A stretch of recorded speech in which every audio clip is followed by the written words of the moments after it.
జ్యోతిషాస్త్రరీత్యా ద్వాదశ రాశుల్లో 3వ రాశి అయినటువంటి మిథున రాశి మిత్రులారా, మే 15 నుండి మే 21, 2026 వరకు వార ఫలాలు శుభాశుభ ఫలితాలు ఎలా ఉన్నాయంటే మీరు ఎలా ఆలోచిస్తారో అదే ఫలితాన్ని మీరు పొందుతారు.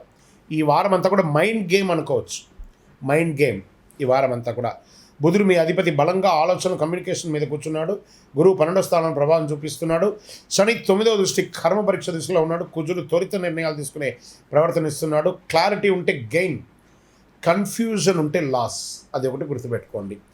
ఉద్యోగంలో మీటింగ్స్, డిస్కషన్స్ ఎక్కువ ఉంటాయి. జాబ్లో రోల్ క్లారిటీ అద్భుతంగా ఉంటుంది. ఇంకా వ్యాపారం చేసే వాళ్ళకి కొత్త కొత్త ఐడియాలజీతో మీ వ్యాపారాన్ని ఎక్స్పాండ్ చేసే అవకాశాన్ని, ఎస్పెషలీ ఈ-కామర్స్ బిజినెస్ వాళ్ళకి చాలా మంచిదని కూడా చెప్పచ్చు. వెంటనే ఇంప్లిమెంట్ చేయండి, అనలైజ్ చేసి ముందుకెళ్ళండి. కానీ 1-2 సార్లు ఆలోచించండి. కానీ ఆలోచన తర్వాత నిర్ణయం ఒకసారి తీసుకోండి. ఆర్థికంగా అద్భుతంగా ఉంటుందని కూడా చెప్పచ్చు. ఖర్చులు పెరిగినా ట్రావెల్ ద్వారా కూడా మీకు ఆర్థికంగా, కొంతమంది ట్రావెలే వారి వృత్తిగా ఉంటుంది.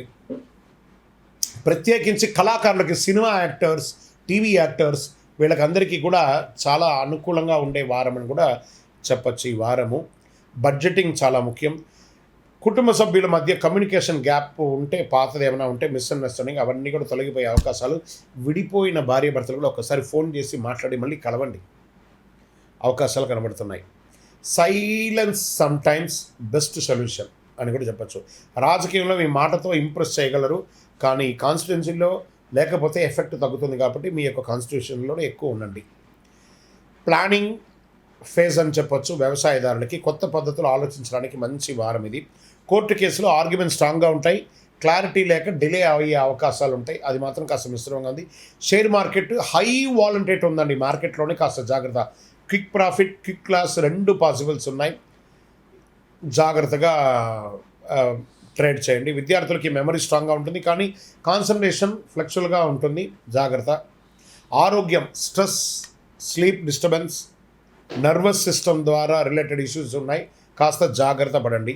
అదృష్టం 50-50 ఈసారి అంతా కూడా మిశ్రమంగా కనబడుతుంది. బుధవారం విష్ణు భగవానుని ప్రార్థన చేసుకోండి. గణపతి పూజ చేయండి. పచ్చని పప్పులు, పెసరపప్పు ఉంటుంది చూసారా, దాన్ని దానం ఇవ్వండి. ఓం బుధాయ నమః, ఓం విష్ణవే నమః అని ప్రార్థన చేయండి. చిన్నపిల్లలకి పుస్తకాలు, పెన్సిల్, పెన్లు కూడా ఇవ్వండి.